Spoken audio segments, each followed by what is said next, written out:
Auzubillahiminash-shaytanir-rajim. Bismillahir-rahmanir-rahim.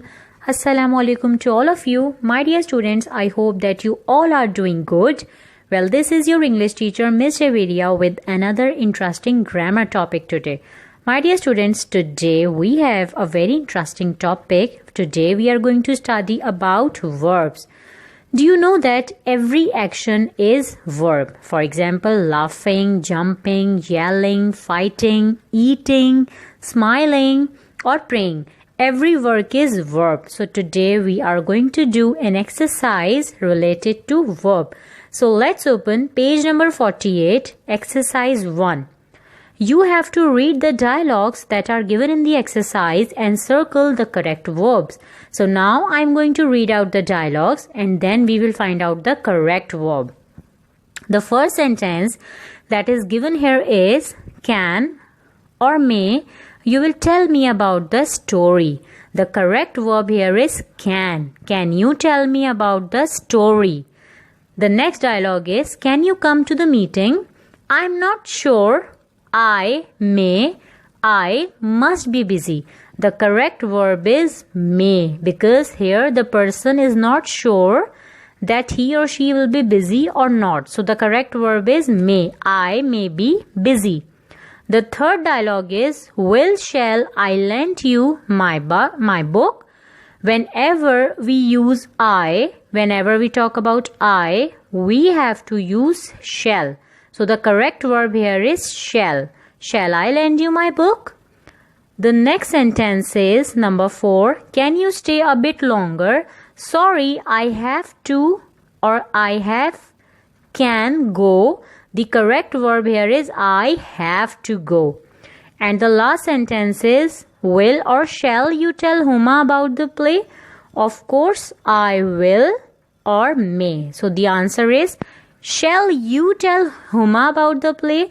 Whenever we talk about you, I, we or they, we have to use shall, not will. So the correct verb here is shall. Shall you tell Huma about the play?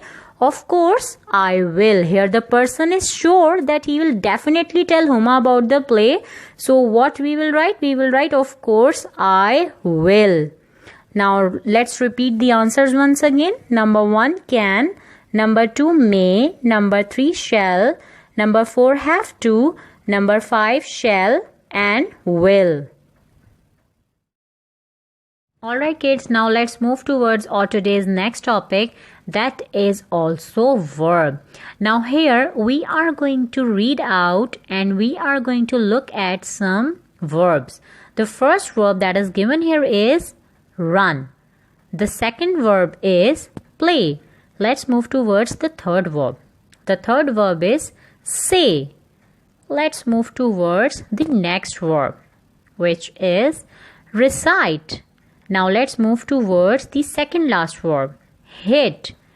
And now the last verb which is given here is work. My dear students, those are some verbs. Now here we have the forms of verb: present tense, past tense and past participle forms. So now I'm going to read out these forms of verb. You have to memorize them and you have to do this work in your copy very neatly. The first verb is run. The past tense of run is ran and the past participle is run. The next verb is play. The past tense of play is played and the past participle is also played. Play, played, played. The third verb is say. The past tense is said. The past participle is also said. The next verb is recite. Past tense recited and past participle recited. The next verb is hit. Past tense hit. Past participle hit. All three forms are same. The last verb is work. Past tense worked and past participle worked. Now let's repeat all the forms of verb once again. Run, ran, run. Play, played, played. Say, said, said. Recite, recited, recited. Hit, hit, hit. Work, worked, worked. Alright kids, now let's move towards our today's next topic, that is picture creative writing. You have to look at this picture carefully and then you have to write 4 sentences about the picture. I have written the sentences myself, but if you want to write the sentences by yourself, you are free to write. My dear students, as you can see that this is a beautiful zoo. There are so many animals, there are so many people. The first sentence is, this is a beautiful zoo. The next sentence is, there is a tall giraffe. Dear students, if you notice, if you can see that there is a tall giraffe standing there on the grass. The next sentence is, there is a big elephant who is eating grass. And the last sentence is, there are some kids who are playing happily. My dear students, you have to look at the picture carefully and you have to try to make the sentences by yourself. So that's all from our today's lesson. I hope that you have enjoyed my lesson. I will catch you next week inshallah with another lesson. Till then, take care. Allah Hafiz. Goodbye.